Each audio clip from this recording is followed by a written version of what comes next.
หนึ่งครับนี่ก็เรื่องฟังชื่อฟังข่าวแล้วก็เมาเลยครับนี่เบียร์สดใส่ถังเค้กมันเป็นแนวใดมันก็เป็นถังอลูมิเนียมนะครับที่มันมีจุกเปิดคล้ายๆก๊อกน้ำแล้วตัวมันเป็นแบนแม่นบ่ถังเค้กเอาฟังแล้วก็สมปากไปนำคณะรัฐมนตรีครับไฟเขียวเบียร์สดใส่ถังเค้ก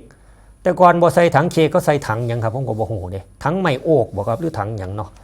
ขายนอกโรงเบียร์ได้ทั่วประเทศเพิ่มรายได้ชุมชนหนุนซอฟต์พาวเวอร์ก็แล้วก็เป็นภูมิปัญญาท้องถิ่นครับเอาลองเบิ่งว่าจะมีแต่เมากับเมาบ่คณะรัฐมนตรีได้มีมติอนุมัติในหลักการร่างกฎกระทรวงการผลิตสุราฉบับที่จุดๆไว้ก่อนพศจุดๆไว้ก่อนที่เสนอโดยกรมสัมภามิตรกระทรวงการคลังสัมปทานมิตรเด้อครับซึ่งเป็นการลดข้อจำกัดในการเข้าสู่ธุรกิจและก็การประกอบธุรกิจของผู้ผลิตสุรารายใหม่โดยเฉพาะผู้ประกอบการนะครับครม.เพิ่นก็เลยไฟเขียวเบียร์สดใส่ถังเค้กขายนอกโรงเบียร์ได้ทั่วประเทศตามนโยบายของรัฐบาลที่ต้องการส่งเสริมสุราชุมชนให้มีความสามารถในการแข่งขันซอยยกระดับรายได้ของชุมชนและก็ส่งเสริมการใช้ผลผลิตภายในประเทศมาต่อยอดได้สร้างโอกาสต่อยอดจากอุตสาหกรรมเดิมเพื่อส่งเสริมซอฟต์พาวเวอร์ของประเทศ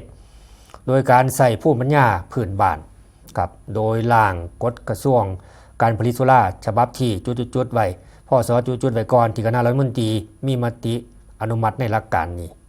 จะเป็นการ1ขยายโอกาสให้โรงเบียร์นะครับบลูพับพ่อเบียร์คือสิฮู้ดีเนาะบลูพับมันคือหยังเบียร์สดแล้วก็คาบเบียร์สามารถบรรจุถังเค้กออกขายนอกสถานที่ได้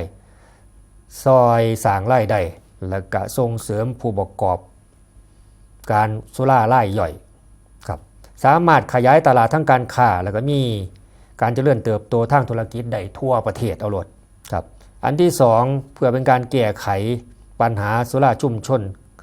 ไกลแหล่งน้ำโดยปรับปรุงหลักเกณฑ์เกี่ยวกับสถานที่ตั้งโรงงานขนาดเล็กและก็ขนาดกลางสามารถตั้งอยู่ห่างจากแหล่งน้ำสาธารณะน้อยกว่า100 เมตรโดยมีระบบบำบัดน้ำเสียบ่ก่อให้เกิดมลภาวะต่อสิ่งแวดล้อม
ก็มีผล